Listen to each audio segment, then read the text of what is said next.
পাহাড়ি ঢল ও বৃষ্টিতে বাড়ছে তিস্তার পানি। এতে তলিয়ে গেছে চরাঞ্চলের ফসলি জমি।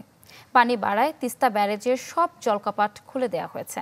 পানি ঢুকেছে সদর উপজেলার কালমাটি, বাগডোরা, খুনিয়াগাছ ও আদিতমারী উপজেলার মহিষখেচা, গোবর্ধন সহ বিভিন্ন এলাকার চর। তলিয়ে গেছে ধান, পাট ও বাদামের ক্ষেত। বাড়িঘর, রাস্তাঘাট ডুবে যাওয়ায় চরম বিপাকে পড়েছেন বাসিন্দারা।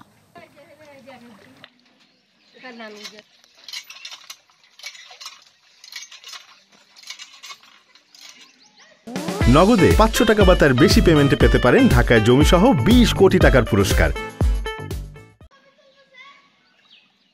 পানি এসে সামনে দানা বাড়া করে পানিতে আসি আর আমাদের হাঁটি ব্যাপার লাগছে যে গরু সহ ধরতে আসে রাস্তা। ওই যে বাউবাড়া রাগপাক থেকে 20,000 বাউবাড়া ভাঙি গেছে। আর ওই যে চুলে তো ওই যে ইটের ওপর আসমান তুলি ধরে একটা ভাঙি ফেলানো তো খান্দান বাবা একদম করে যে রাস্তার ধার বসে